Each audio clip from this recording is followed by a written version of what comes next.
This is Niles P from Vocabulary Spills. I'm here with MostDope and Shakeem, the proprietors, founders, whatever you want to call it, of Culture Eternal Clothing. Nice little clothing brand based out in Neptune at Asbury Park, joint venture.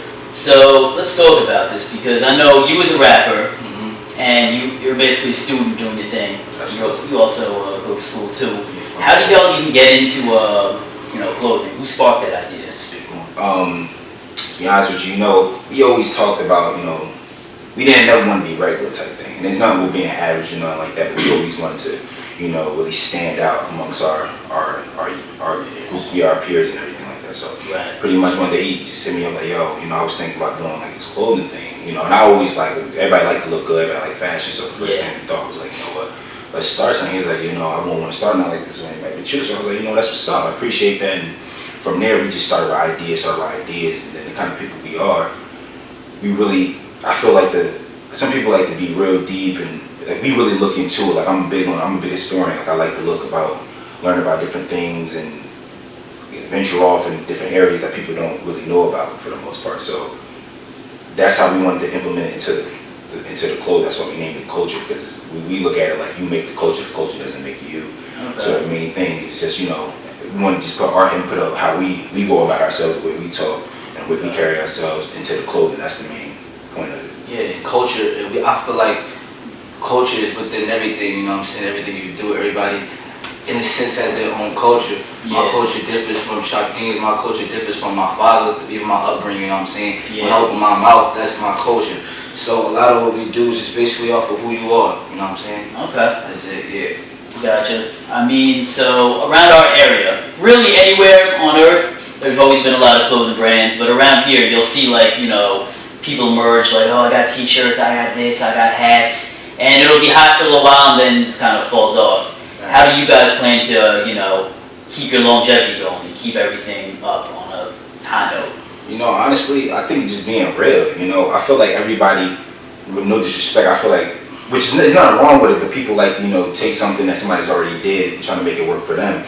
With us, I feel like we just taking our regular lives and things that we have seen and implemented into it. Like the way we just carry ourselves and the way we, literally how we just talk our jokes and everything, like, that will look good on this, and the color scheme. And we felt with culture because, like I said, we see so many things, we had so many different experiences from when we was in West Virginia, we was in school together, from seeing that kind of life, and then, from where we're from, we really got them, it's way two different lives, So at the same time, we just want to show people, like, this is what we're about. That's why we feel like we'll have longevity with it, because we're being real about it, Not saying other people aren't, but our realness is a little bit different, because we feel like we really coming from the heart. It's not even about money, we just wanted people to really see it from our point of view. Gotcha. Yeah, also, it's a different approach, Like you said, the blueprint is totally different than a lot of people that you say start stuff and then stop and start. It's a different approach, because if that was the case, we would have been just had like little t-shirts, just dishing out t-shirts constantly all the time, It's about developing, it's about having a blueprint where I don't see so much go wrong with different clothing lines or whatnot around the area that it's like now we're gonna take a different approach to it. Really study something before you jump into it. So like you said, I'm a rapper, but I indulge in reading on about different fashion trends, different ways to go about branding yourself. I studied business for 2 years as well, business marketing. So that's another big asset that I bring to that in that regard. And it's just like everything is all about timing. So we're gonna time things out proportionally and then go from there. Okay. That's what's up. This is for you specifically. Since you are a rapper and you have projects coming out, music coming out all the time, how do you compare and contrast the rap game to the clothing game, the clothing line game? If you I feel like you are what you wear to a degree. If it was up to me, everything I would wear would be culture. Gotcha. And in a sense, even what I don't wear necessarily, that's not branded by us.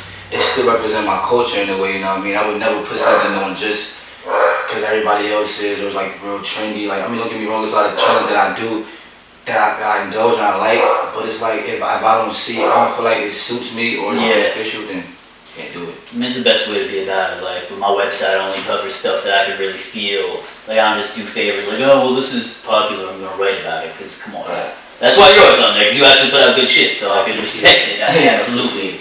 So one of the things that happens quite often, anytime you jump into something that's, you know, people have done, you might get flack for it. Like, I'm sure this happened with you. You're like, yo, I'm rapping. Like, oh, you a rapper, everybody a rapper, blah, blah, blah. Have you guys had any negative backlash from people around you? Like, oh, so now y'all doing clothing, now y'all making shirts and hoodies like everybody else. And how do you tune that out, if so? I mean, you can't, in my opinion, you can't put somebody in one bracket like that. Like, you can't, like, think about it with fast food. You know, somebody can't sit there and be like, okay, McDonald's, Wendy's, oh, you want to make fast food now? Oh, Checkers, you want to make fast food now? No, you can't put a label on that. You just can't. Shoes, clothing, nothing. Movies, music. I never knock anybody for doing any craft. I just feel that if you're gonna do it, you should take it serious and do it with all. Give it your all. It's that simple. Don't half-ass it. You know what I'm saying? So that's how I feel like. This is what I would say to the negative backlash. Is simply, listen. I would never knock nobody hustle for what you do. Just do it with pride. Do it the way you want it to be done. Because at the end of the day, that's the least you can say if it doesn't work out. Is I did it the way I wanted to do it. You know, a lot of people jump into this music game. You know, they see whatever's hot and they want to jump into it and try to make that their style. That's not your style. That's not what you are. Yeah. You make it work for you, and that's why I'm like, I would never put. You can't put a simple label on it. Like, okay, they did it. Now nobody can touch that. It doesn't work that way. It's all about revolutionizing. You know what I'm saying? Growing. That's what it's all about. And to answer the back part of your question, you said, have we got any backlash from anybody? I would say no, simply because of the people that we are. Like, the average person from out here know who me and Keemy is to a degree, and like how we move. So no one would necessarily, I don't feel like, would assume that me or him would be like just jumping on somebody's bandwagon. You know what I'm saying? If you hear Shakeem and Daquan doing something, that's my real name for anybody who don't know. But everybody hear everybody hear Shakeem and Daquan doing something, they know it's legit. You know what I'm saying? Definitely, most definitely. Okay. So let's talk about some of the pieces you got. The first thing I saw is you guys have the t-shirts and logo tees, which is, you know, what you're supposed to do. Right. Which is like, you know, the basic beginning step. Yeah, right. And now you guys have these hoodies. Show the insignia up real quick. You see it? See it enough. We'll post some pictures too and all that. Yeah. So the logo is what it is. Right. With this one, it's kind of like a secondary thing. Who came up with that idea? Actually, he did with the sketches. Actually, you know, I told him, I was like, yo, you know, we needed an emblem. You know, we needed like a strong, simple emblem that describes exactly what it is, you know. And he was like, I mean, I'm not really a drawer. I don't draw really. So I was like, he could draw a little bit. I was like, yo, you should just sketch some stuff up. He just started sketching. Sent it to me. I was like, what you think? I was like, yo, I like that one. I like this one. He was like, all right, true. So then from there, we just went. He knows a graphic designer at the school. He goes to Montclair State. And he got in touch with her, and she, like, you know, whipped this up for us real quick. Yeah. Like the way it came out. And I like it a lot because it is a perfect example of what we stand for, because it's culture. And we don't look at culture like, we're not just going to label ourselves by simply saying just, oh, black African American culture. We're not just going to do that. That's the beauty of it. That's why the globe signifies world culture. It's about everything. It's not just about our people. And it's not disrespect, because I love our people. That's not the problem. But you make something for everybody. Right, you make something for everybody. For everybody can get it. You're not lowering ourselves by just this specific target market. That's not what we're doing. It's about everyone. You know what I'm saying? Everybody can benefit from this and understand where we're coming from. Gotcha. Another fun fact for you.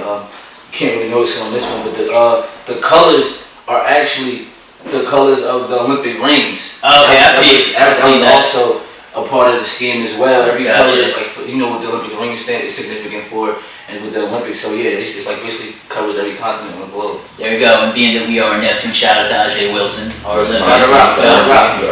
In any case, so you've got these coming out. Well, first of all, two-part question. Who picks like the color schemes and everything you guys have going on?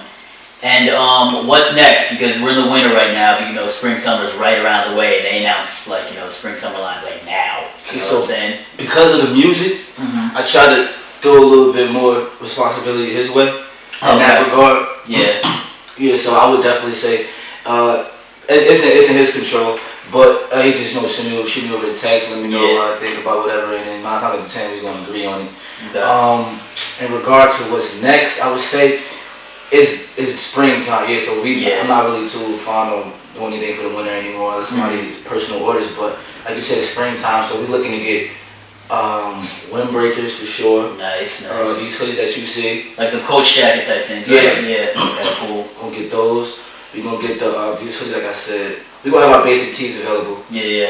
And Y'all gotta bring the buckets out though? variety of colors. Absolutely. Alright, I'm gonna, if they weren't doing it before, I just put them on the spot. I kinda want to bucket now, so Yeah. we got that going. Now, also, let's be timely, since we're kind of in, you know, America and the world in general, in a rough spot right now. Absolutely. Like, the other day, they really elected and swore in that orange bastard Right. to lead this country or whatever.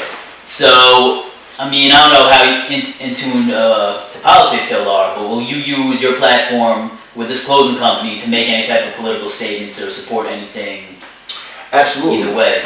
Because, I mean, in my opinion, I feel like anything that happens in the United States, it affects everybody in the world. That's just where we're at with the United States. So I believe that with the election of Donald Trump, I honestly believe that it That orange affected bastard. I believe it did affect everybody. So Yeah. we're going to use our platform to reach everybody. You know what I'm saying? That's the whole beauty about us naming it culture, because it's the culture of everyone.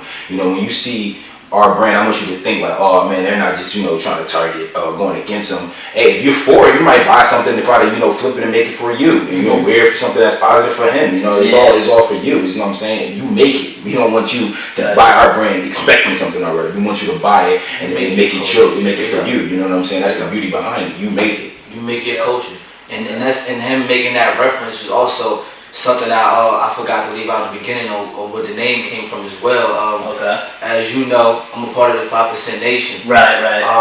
Peace to the gods, one night. Peace to the gods. My birthday is the February 24th. So my birthday in mathematics is wisdom culture. Keenan's birthday is April 14th, so it's his knowledge culture. Gotcha. So the culture is very significant to us, because in the teachings of the 5% Nation, culture is freedom. Yeah. And it says it like in specific, culture is freedom. And in that Venn diagram, you know, it's pre-mathematics, y'all picked that one word out of it too. Yeah. Dope. Yeah. It's really incredible. Matched up. There you go. Okay, so that's pretty much, it is what it is. I just want to give these young dudes some shine or whatever. Alright, so this is Niles P in the place to be. Vocabulary Spills. Most dope. Ken. Signing off.